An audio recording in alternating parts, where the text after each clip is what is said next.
जय गुरुदेव, जय माता जी, जय गायत्री माता। गुरुदेव और माता जी की सूक्ष्म उपस्थिति में गुरु गीता में वर्णित है। गुरु गीता से मिलता है ज्ञान का परम प्रकाश। गुरु गीता के महामंत्रों का अवतरण जिसके अंतस्तः में हुआ, समझो वहाँ आध्यात्मिक प्रकाश की धाराएं बरस गईं। उसे सद्गुरु कृपा व ईश्वर कृपा का वरदान मिल गया, जिनके अंतकरण में आध्यात्मिक भावों का उदय होता है। उनमें यह चाहत भी जगती है कि सद्गुरु का सानिध्य मिले, ईश्वर की कृपा मिले, पर कैसे, इसकी विधि उन्हें नहीं मालूम होती।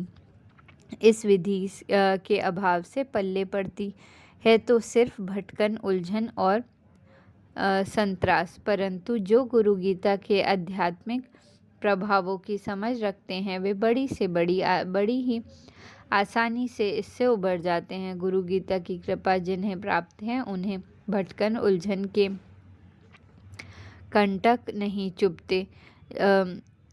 इसके अनुष्ठान से उनकी सभी आध्यात्मिक उलझनें दूर होती हैं। पवित्रता, प्रकाश एवं शांति का महास्रोत उनके अंतकरण में स्वयमेव फूट पड़ते हैं। गुरु गीता के पिछले क्रम में इसी महत्वता को बताया गया है। इसमें कहा गया है कि गुरु गीता का जप, पाठ, अनुष्ठान शक्ति सूर्य, गणपति, विष्णु, शिव सभी के उपासकों को सिद्धि देने वाला है। यह सत्य है, इसमें कोई शंका नहीं है।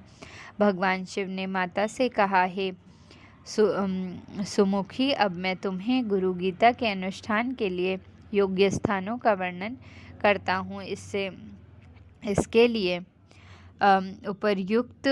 उपर्युक्त स्थान सागर, नदी का किनारा अथवा शिव या विष्णु का मंदिर है, भगवती का मंदिर, गौशाला अथवा कोई देव मंदिर, वट, आंवला वृक्ष, मठ अथवा तुलसी वन इसके लिए शुभ माने गए हैं। पवित्र निर्मल स्थान में मौन भाव से इसका जप अनुष्ठान करना चाहिए।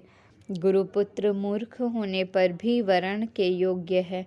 इससे भी कराए गए दीक्षा, तप आदि व्रत एवं अन्य शुभ कर्म सिद्ध होते हैं, वृथा नहीं होते। गुरु गीता के महामंत्रों से स्नान संसार के मल को धोने वाला है।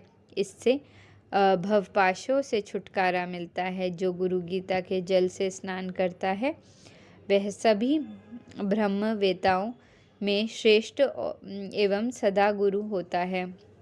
वह जिस किसी स्थान में निवास करता है, वह स्थान पवित्र होता है, इसमें कोई संशय नहीं है।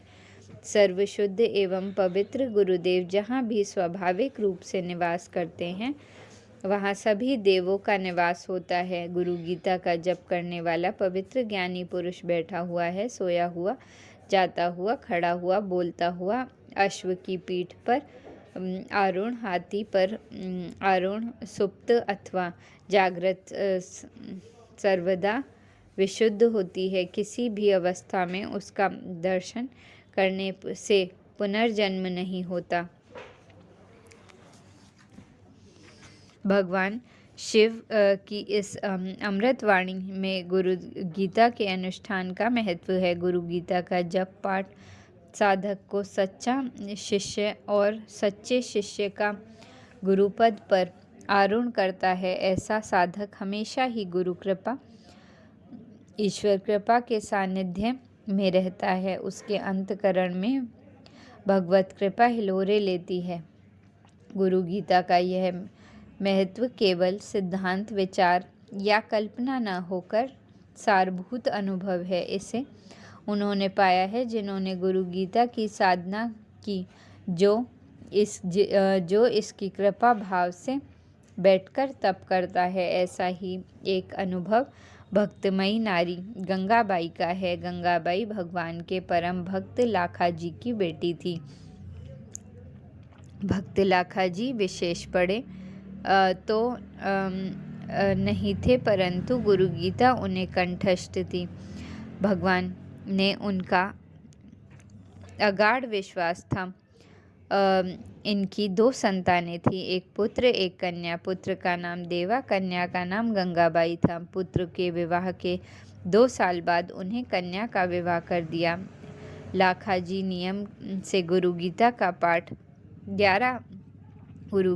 11 पाठ एवं शिव का पाठ करते थे। उनके पुत्र एवं कन्या को भी गुरु गीता से प्रगाढ़ अनुराग हो गया था। न मालूम प्रारब्ध के किस संयोग से कैसे दिन बदल जाते हैं। गंगाबाई के पति को सर्प ने काट लिया। सर्प के काटने से उनकी तृषण मृत्यु हो गई।